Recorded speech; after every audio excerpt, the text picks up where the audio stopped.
Монгол Улсын ерөнхийлөгч улсын 2 дугаар төв эмнэлгийн эргэтэн шилжүүлэн суулгах төвд ажиллалаа.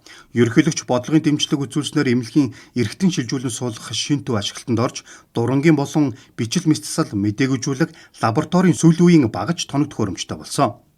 Үүний дүнд эмч нарын баг өнгөрсөн 3 дугаар сараас хойш 43-аас 65 насны 5 хүнд амьд донороос дурангийн мэс заслын аргаар илэг шилжүүлэн суулгаад байна. Мөн 11 хүнд зүрхний dittem судасанд орох хит тавиан оншилгоо эмчилгээ, 8 хүнд хавдрах хөлдөөх эмчилгээ хийжээ. Эдгээрээс гадна илэг улаан хоолой, ходоод бүдүүнгиц уушигны хавдрыг дурангийн аргаар тайрч залгах 1000 гаруй мэс засал хийгээд байна. Тэгэхээр улсын 2 дугаар төв эмнэлгийн нийт хагалгааны 95 орчим хувь нь дурангийн мэслэлээр хийгддэг үндсэн суурьтай. Тэгэхээр робот хагалгааг бас хийх бас бүрэн боломжтой. Тэгээ өнөөдөр бас ерөнхийлөгч маань цаашдын робот хагалгааг маань 2026 онд бас одоо төсөв суулгаж тийм ээ. Тэгээд энэ үйл ажиллагааг эхлүүлэх болсондоо бас баяртай байна. Энэ маань одоо энэ Монгол улсад одоо хэрэгжиж байгаа 2 төв эмнэлэг болох ч байна манай одоо 2 дугаар үндэг. Тэгээ энэ хэмжээгээр одоо роботоор шинэ технологиор хагалгаа хийх маань өвчтний чанар аюулгүй байдал тийм ээ.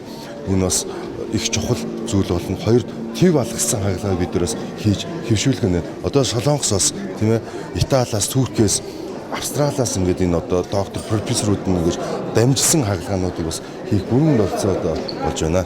За цаашдаа энэ одоо манай төвийн үндсэн зорилго маань эд эргэтэн шилжүүлэн суулгах мэдсэл гэж байгаа учраас бид нар энийгээ цаашдаа үргэлжлүүлэн улсын 2 дугаар төв эмнэлэг бөөр шилжүүлэн суулгах, нүдний эвэрлэг шилжүүлэн суулгах, мөн алсын төлөвлөгөөндөө бид нар уушиг шилжүүлэн суулгах мэс заслуудыг 2028 он гэхэд улсын 2 дугаар төв эмнэлэгт өдөр тутам ордог одоо тийм хэвшмэл мэс засал болгож хөгжүүлэх ингэснээрээ бид нар Монгол улсын ард түмэнд үзүүлж байгаа гадаад орн руу одоо явдаг хит их санхүүгийн урсгалыг эх орондоо авч үлдэх мөн Монгол эмч мэргэжилтнүүдийг Монголдо мэргэжлийн өндөр түвшинд мэсцлийг одоо хийж гүйцэтгэдэг. Зүгээр эмнэлэгт хавдар судал дээр үүний доотлын генерашн хэрэгэлдэг.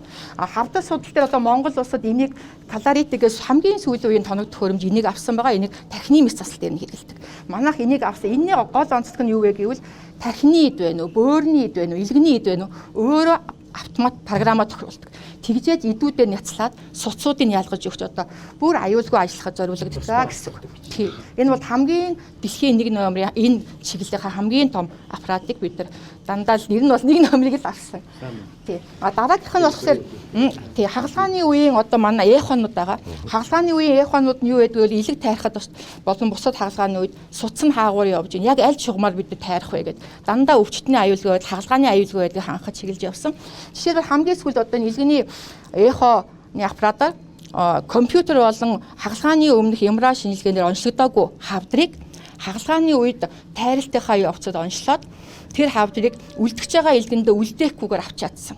Төв ашиглалтанд орсноор эргэтэн шилжүүлэн суулгах мэс засал хөгжих, хамгийн сүүлийн үеийн дэвшилтэд техник технологи нутагших, хүмүүсээ сургаж бэлтгэх, бусад эмнэлгийн ачааллыг хуваалцахад томоохон дэмжлэг болсныг эмнэлэг төвийн эмч нар ярьлаа. Манай иргэд гадаадын улс орнуудад жишээлбэл Япон, Солонгос 400-аас 500 сая, Энэтхэг Турк улсад 150-аас 350 сая төгрөгөөр илэг шилжүүлэн суулгадаг. 2 сард илгэний хавдартай гэдэг мэдээд тэгээ урт хугацаанд энэ одоо ач тавынтай эмч нарын хүчинд одоо ингээ Монголдо зардал багтаагаар тэгээ эмчилгээ хийлгэсэнд маш их баяртай. Одоо юу вэ сайхан байна? Одоо сайхан байна. Өдрөөс өдөр сайн болоод энэ одоо хаглаан дороо 3 сар гарсан болж байна.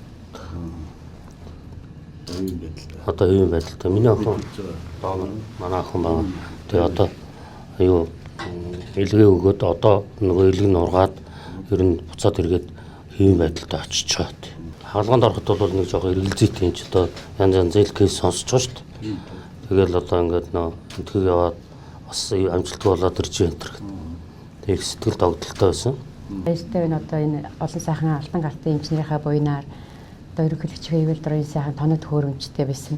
Тийм болохоор маш сэтгэл өндөр урам зоригтой орсон. Тэгээд одоо 6-7 сар болж байна. Би байдлаар сайхан хэвэн болсон. Сайхан байна.